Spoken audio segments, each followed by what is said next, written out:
Is Zillow's Zestimate, their estimate of home values, simply inaccurate, or is something more dishonest going on? I'm going to let you decide, and I'll show you the data.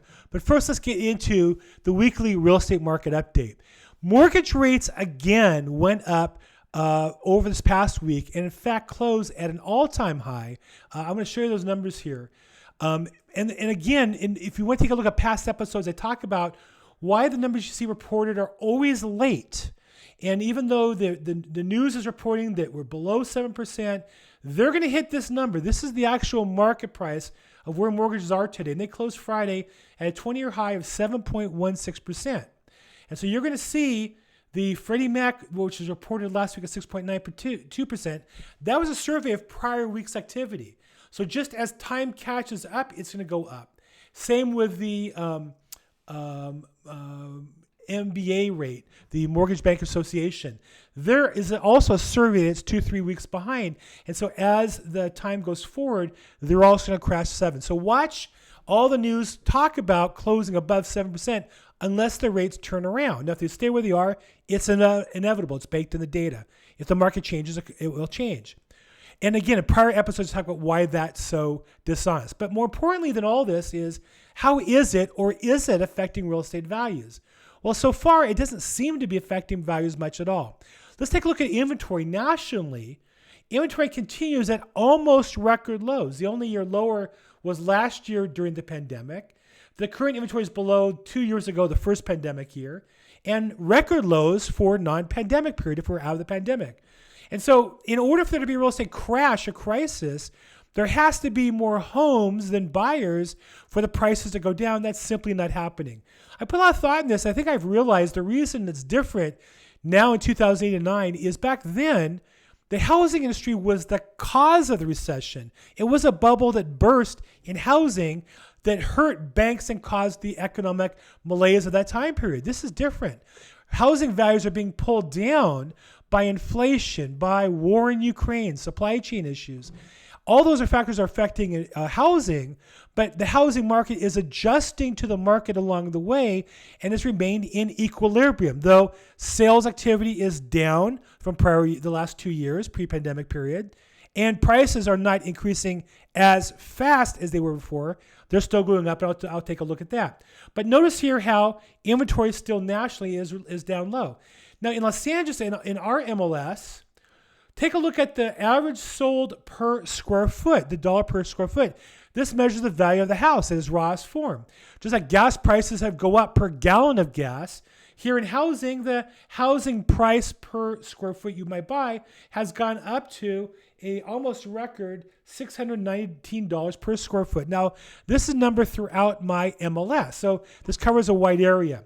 But notice the only time higher was in the spring this year briefly. Other than that, this would be an all-time high. I'm not sure what this 1 month is. I believe that's a statistical aberration. But overall, the market has continued to go up. The value of housing in the market has continued to go up. Now, one thing you should know is, though, the real estate news industry has to print something. They've got to do something to get people's attention. What are they going to do?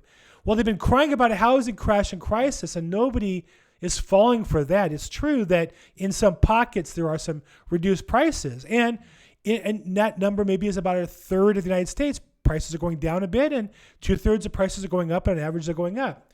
So take a look at this article by Zillow in Fortune magazine. They've stopped predicting crashes. Now it's where your local housing market is headed.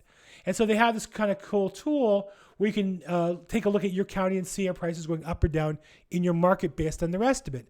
Keep in mind, just 4 months ago, these are the same people who projected a 17.8% increase nationally. Now they're projecting a 1.4% increase. They've adjusted their predictions by 16% just in the last 4 or 5 months. So how accurate is their information? I don't know. It doesn't seem so accurate to me. But one of the things that's more troubling is the value of the Zillow estimate. That's what I want to talk about today. There's a saying in technology that if you're not the customer, you are the product. Meaning if you're not paying for a service and using it for free, then somebody else is paying for your data or to manipulate you. Classic case was Google. When they came out as a search engine, it still is free to users to use. But Google assembles that data and sells it to advertisers and has become one of the most powerful companies in the world as a result. Same with Facebook. You don't pay to use it, but people pay to use the data of the people that use it. That's where you become the product rather than the customer. And that's true in a lot of products. And I believe that's what's happened in Zillow. When Zillow first came out, their Zillow Estimate was revolutionary. It was a tool across the country estimating the real value of properties. And they wrote a book on their data, and they were data engineers, and they had a great corner on the market and created a great reputation based on the accuracy of the Zillow Estimate. However, for a while now, that estimate is no longer the value of the property. It is now the value that will most get Zillow the most advertising dollars. And I can prove it. Let's take a look at a recent property that I had a chance to work with. Customer calls me up and says, what's my house worth? So this was back in the very end of August, and I estimated about $2 million. I looked at the time at the Zillow Estimate was about $2 million, as was Redfin and 2 or 3 other sources. And the closed sales suggest about 1.9, but I rounded up to about $2 million at the time. And the Zillow Estimate was $2 million. Like many sellers, they thought they just simply raise the price they asked for, they'll get it. And they listed the price in September, actually the end of August, at $2.4 million. So what does Zillow do? Zillow looks at their data and decides the property value of the house must be $2.4 million. So they raise their estimate.